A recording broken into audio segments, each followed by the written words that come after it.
नमस्कार विद्यार्थियों, डीएलएड प्रथम वर्ग विषय हमारा हिंदी भाषा शिक्षण और प्रवीणता, जिसके अंतर्गत कि हम लोग जो गद्य पद्य विधाओं के बारे में चर्चा कर रहे थे। लास्ट हमने कहानी जो कि गद्य विधा है उसके बारे में चर्चा की थी। आज हम लोग कविता शिक्षण के बारे में जानकारी प्राप्त करेंगे।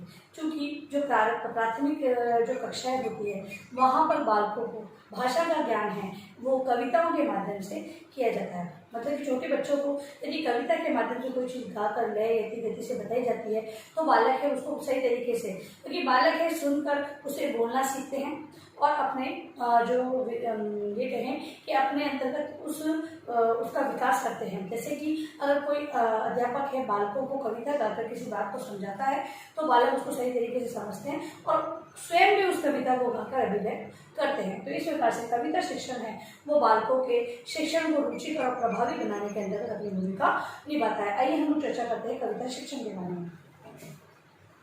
कविता शिक्षण की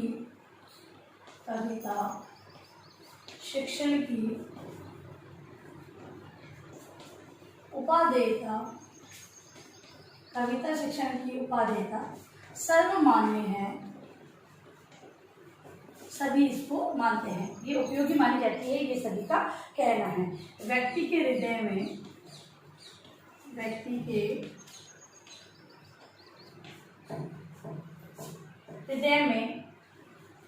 भाव या राग तत्व विद्यमान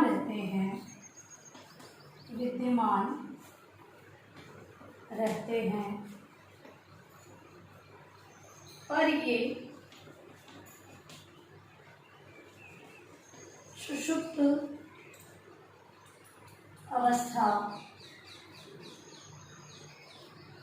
अवस्था में पड़े रहते हैं।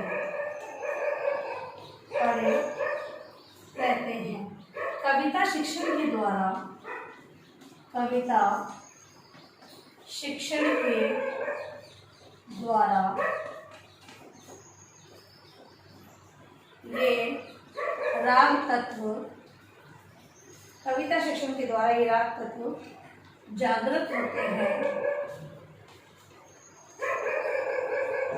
होते हैं और उनसे रसानुभूति होती है कविता द्वारा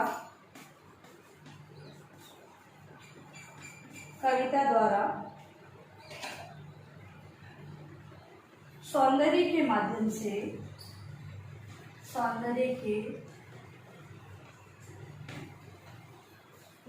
से सत्य की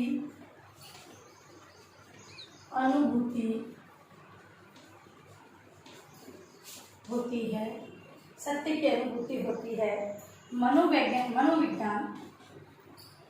मनोविज्ञान की दृष्टि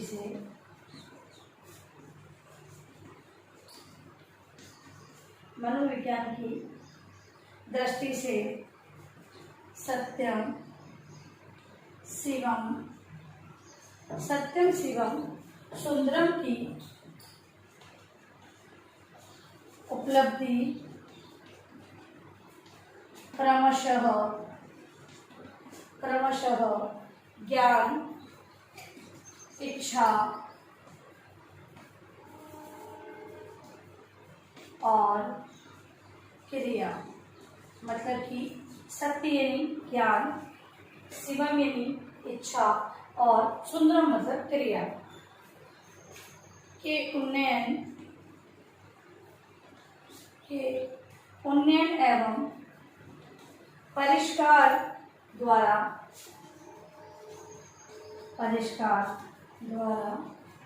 होती है।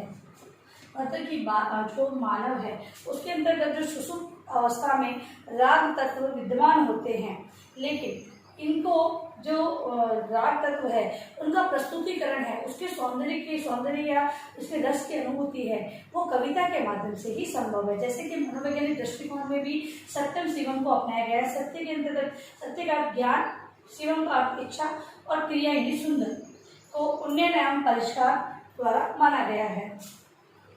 इस दृष्टिकोण से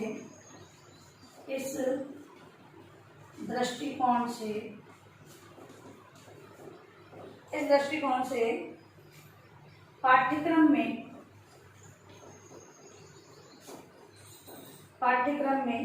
ज्ञानात्मक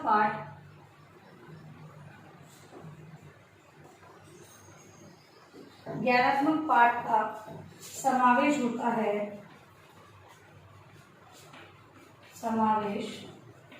होता है जिसकी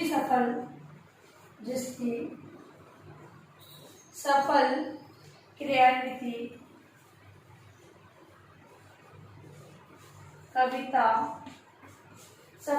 कविता शिक्षण द्वारा ही होती है। कविता शिक्षण द्वारा ही सफल क्रियान्विति होती है। ठीक है, तो इस प्रकार से अगर हम देखें तो कविता शिक्षण है वो अपने अंदर खुद ही बालकों के लिए जो एक शिक्षण का, अगर ये कहें कि एक रूपरेखा तैयार करते हैं, बालकों को अगर हम शिक्षा देना चाहते हैं तो कविता के माध्यम से इन राग तत्वों को अपनाते हुए अगर शिक्षा दी जाएगी तो बालक बहुत अच्छे तरीके से समझेंगे। अब इसके उद्देश्यों को हम लोग जान लेते हैं। तो कविता शिक्षण के उद्देश्य,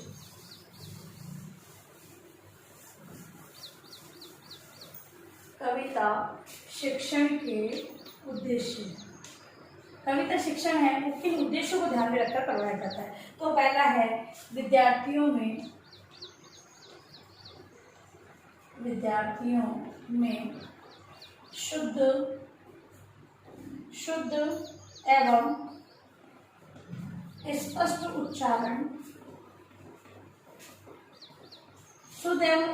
उच्चारण, यति गति,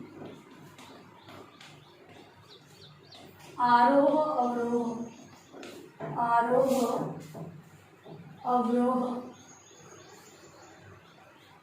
तथा लय व भाव के अनुसार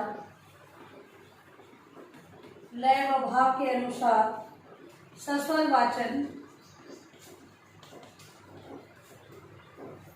की योग्यता उत्पन्न करना।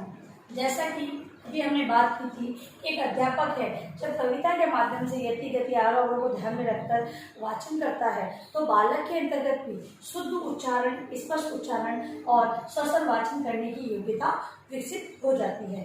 दूसरा है कविता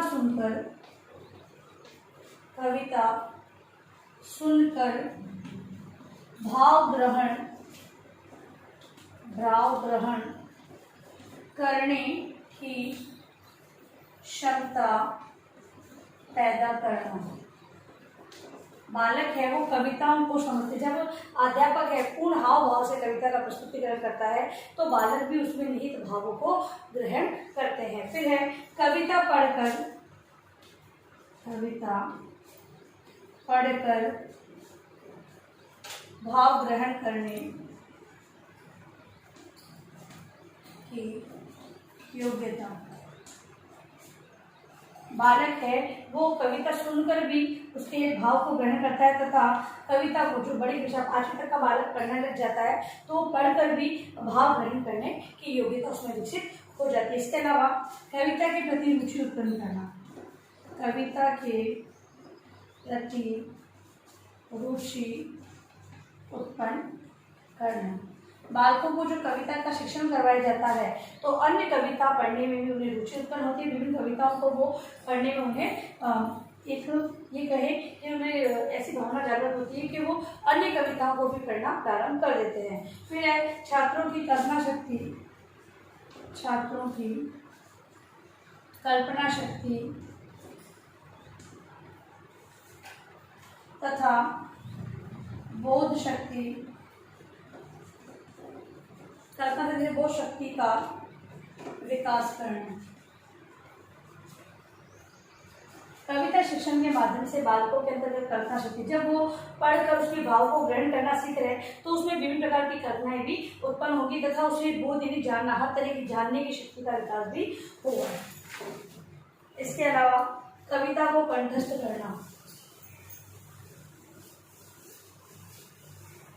कविता कंठस्थ एवं स्मरण करना, कविता कंठस्थ तथा स्मरण शक्ति का विकास बालकों में कविता शिक्षण के माध्यम से, क्योंकि छोटी छोटी चीजों को वो समझेंगे तब बाद में जाकर वो कविताओं को कंठस्थ कर लेंगे तथा उनकी स्मरण शक्ति याद करके भी, पहले वो कविताओं को याद करना सीखेंगे, उसी क्रम में वो भाषा के अन्य विधाओं को जानकर और उनके अंतर्गत स्मरण करने की शक्ति का विकास हो जाएगा। फिर है रसानुभूति, सौंदर्यानुभूति, रसानुभूति तथा सौंदर्यानुभूति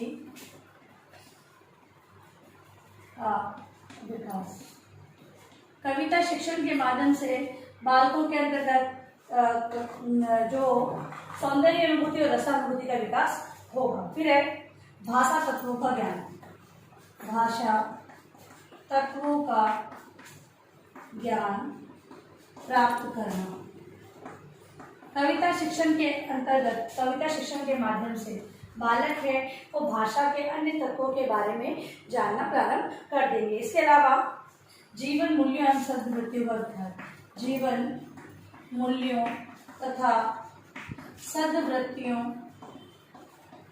का विकास कविता में निहित भावों को ग्रहण करते हुए बालक है वो जीवन से संबंधित मूल्यों के बारे में जानेंगे तथा सद्वृत्तियों का विकास उनमें स्वतः ही हो जाएगा। फिर है वाचन में कुशलता, वाचन में कुशलता और अंत में जो बालक हैं उनकी वाचन की जो क्षमता है उसमें स्वतः ही कुशलता आ जाएगी और हो सकता है कि बालक इसी रुचि को अपनाते हुए इसे अपना व्यवसाय के रूप में आगे स्वीकार करें। तो इस प्रकार से कविता शिक्षण है वो बहुत ही उपयोगी माना गया है, इस उद्देश्य से बताया गया है। अब लिखिए अपना गृह कार्य प्रश्न।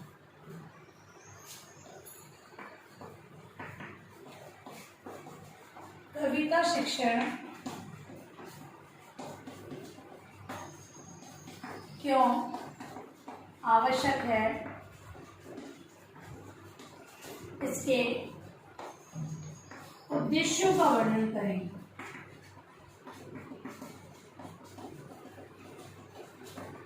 ठीक है, तो ये आपका गृह कार्य प्रश्न जिसे अनिवार्य रूप से आपको अपनी उत्तर पुस्तिका में लिखना है। और अंत में इस महामारी के दौर में कम से कम आवश्यक होने पर आप घर से बाहर जाते 3 बातों को विशेष ध्यान रखें, मास्क लगाए, सोशल डिस्टेंस है और हाथों को बार-बार सैनिटाइज करते रहे। सोशल मीडिया से अगले ध्यान रखें। धन्यवाद।